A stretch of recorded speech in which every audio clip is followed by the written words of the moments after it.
तनिष्क सुगंध से सहयोग के लिए, सूरज ने कहा। राहुल का चेहरा अजीब हो गया। तनिष्क सुगंध, वह तो उसका था, अपने ही कंपनी से सहयोग। उसने कहा, अगर सहयोग न मिले तो बता देना कि तुम मुझे जानते हो। सूरज पुराना दोस्त था और बातों से वही पुराना दोस्ताना लगा। थोड़ी मदद में क्या हर्ज? सूरज ठिठका। सहयोग न मिले तो राहुल का नाम लेना। ये क्यों? उसे सहपाठी की बात याद आई कि राहुल रईस से ज्यादा है। उसने कोशिश करने की ठानी। तभी राकेश ने गुस्से से कहा, सूरज क्या खड़ा है? समय हो रहा है, डील चाहिए। सूरज ने राहुल को सिर हिलाया और राकेश के पीछे दौड़ा। दोनों सेंट्रल टावर में लगभग दौड़ते हुए तनिष्क सुगंध के दफ्तर पहुंचे। रिसेप्शन पर बैठी सुंदर युवती ने मुस्कुराकर पूछा, कुछ चाहिए? राकेश ने जल्दी से कहा, हम हरियाली कंपनी के राकेश वर्मा। आज डायरेक्टर साहनी से चैनल सहयोग के लिए अपॉइंटमेंट थी। युवती ने कंप्यूटर देखा। राकेश जी, डायरेक्टर साहनी ने आपके लिए मीटिंग रूम नंबर 2 तय किया है। इधर वह आगे बढ़ी, दोनों को अंदर ले गई। मीटिंग रूम में पहले से एक शख्स बैठा था। युवती ने कहा, थोड़ा इंतजार करें, डायरेक्टर साहनी जल्दी आएंगे। ठीक, राकेश ने कहा।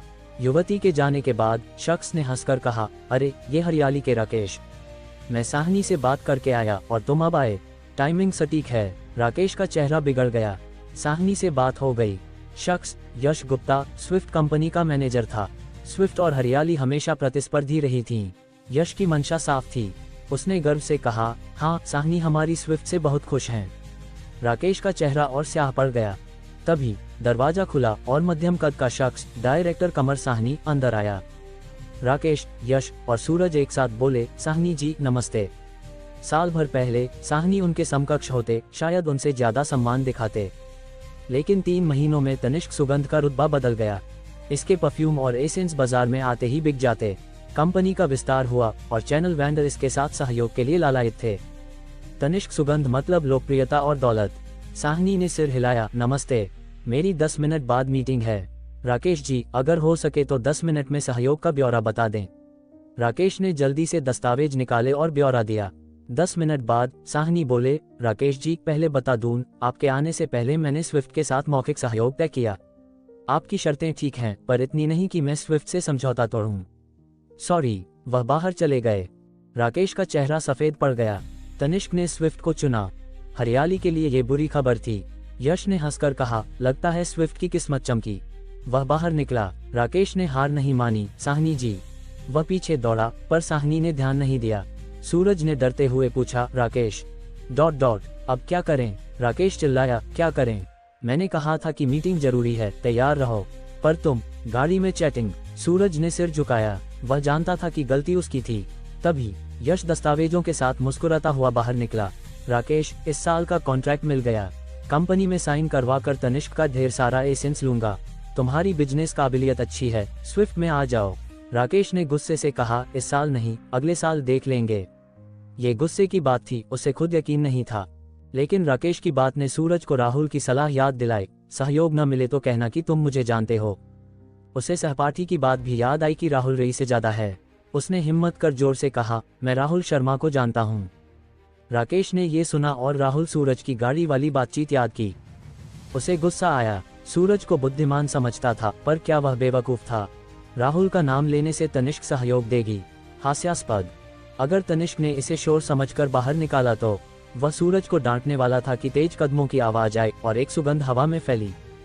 आप राहुल शर्मा को जानते हैं? एक मधुर आवाज गूंजी। तीनों मुड़े और ठिठक गए। ये नंदिनी गुप्ता थी, तनिष्क सुगंध की चेयरपर्सन। पहले भी वे नंदिनी से इतने करीब नहीं मिले थे। तनिष्क की लोकप्रियता बढ़ने के बाद तो उनसे मिलना और मुश्किल हो गया था। नंदिनी ने सूरज पर नजरें टिकाईं, आप राहुल शर्मा को जानते हैं? सूरज ने हिचकते हुए कहा, हाँ, वो मेरा सहपाठी है। नंदिनी की नजरें नर्म पड़ी। आज कंपनी में क्यों आए? मैं हरियाली का सूरज चौधरी, चैनल सहयोग के लिए, सूरज ने कहा। ठीक, नंदिनी ने कहा। ये शब्द सुन हवा ठहर गई। सूरज हक्का बक्का रह गया। नंदिनी, आपका मतलब? उसने हकलाया। आपने कहा ना, हरियाली चैनल सहयोग चाहती है। मैं सहमत हूँ। आपकी कंपनी जयपुर के अलावा सिक्किम क्षेत्र में चैनल करती है ना? तनिष्क और हरियाली सिक्किम की जनरल एजेंसी के लिए कॉन्ट्रैक्ट करें। जनरल एजेंसी यानी सिक्किम में सिर्फ हरियाली को तनिष्क के परफ्यूम और एसेंस मिलेंगे। दूसरी कंपनियां हरियाली से खरीद कर सेकेंडरी डिस्ट्रीब्यूटर बनेंगी। नंदिनी ने सूरज को चुप देखा। नहीं चाहिए। राकेश ने तुरंत कहा, चाहिए। हरियाली तैयार है। ये आसमान से टपकी दौलत थी। राकेश सिर्फ साधारण चैनल चाहता था, जनरल एजेंसी का तो सपना भी नहीं था। सिक्किम, हरियाली का गढ़, जहां बाजार की संभावनाएं अनंत थीं। यश ने अविश्वास से कहा, नंदिनी जी, साहनी और मैंने सिक्किम के लिए स्विफ्ट के साथ चैनल डील तय की थी। उसने कॉन्ट्रैक्ट दिखाया। नंदिनी ने भौहें से कुड़ी, साइन हो गया। बस कंपनी में साइन करवाना है, यश ने कहा। तो अभी नहीं हुआ, स्विफ्ट के साथ कॉन्ट्रैक्ट की जरूरत नहीं, चैनल के लिए हरियाली से कॉन्ट्रैक्ट करें, नंदिनी ने कहा। यश की आंखें फटी रह गईं। क्यों? नंदिनी ने जवाब नहीं दिया। उसने साहनी से कहा, साहनी जी, कॉन्ट्रैक्ट का ब्यौरा सूरज चौधरी से तय करें। हाँ नंदिनी जी, साहनी ने कहा। हरियाली और तनिष्क के पास कॉन्ट्रैक्ट टेम्पलेट्स थे। थोड़ी चर्चा के बाद सिक्किम की जनरल एजेंसी हरियाली को मिल गई। सेंट्रल टावर से निकलते वक्त राकेश का चेहरा खुशी से चमक रहा था। सूरज उसे बेहद पसंद आ रहा था। उसने सूरज के कंधे पर हाथ रखा। मैंने हमेशा कहा, तू होशियार और काबिल है। उसने भूल लिया कि उसने सूरज को बेवकूफ कहा था। सूरज ने पहली बार ऐसी तारीफ सुनी और शर्माकर सिर खुजाया। राकेश ने पूछा, वैसे राहुल शर्मा कौन है? उसकी आंखों में उत्सुकता थी। एक नाम से इतना बड़ा कॉन्ट्रैक्ट? वो मेरा सहपाठी है, क्लास में साधारण था, ज्यादा नहीं जानता, सूरज ने कहा।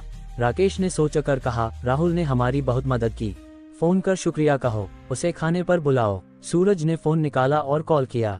राहुल सेंट्रो में लौटा और सिस्टम कार्य देखा। कार्य, 5 स्पेशल ड्रॉप कैब ऑर्डर पूरे करें, 5 गोल्डन लिफाफे मिलेंगे। प्रोग्रेस 3/5।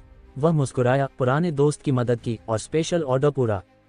2 और चाहिए। तभी फोन बजा। राहुल, बाद में फ्री है, साथ खाना खाएं, सूरज की आवाज थी। ठीक है, राहुल ने कहा। सहपाठी थे और खाना छोटी बात थी। सूरज ने मदद भी की। पैलेस होटल में कैसा रहेगा? सूरज ने पूछा। राहुल का चेहरा अजीब हो गया। कल पैलेस होटल गया था, आज फिर इसे कैंटीन बना लिया। पर खाने की याद ने उसे ललचाया। हाँ, पैलेस होटल में मिलते हैं। फोन रखकर उसने गाड़ी मोड़ी और बढ़ गया। पैलेस होटल की लॉबी में सूरज और राकेश इंतजार कर रहे थे। राकेश ने उत्साह से कहा, राहुल जी नमस्ते। नमस्ते, राहुल ने लापरवाही से जवाब दिया। राहुल जी, इधर, हमने जगह बुक की है, राकेश ने खिड़की के पास हॉल में ले जाकर कहा। ये जगह कल के VIP 8 कक्ष जैसी नहीं थी, पर राहुल को परवाह नहीं थी। वह बैठ गया। आगे के एपिसोड सुनने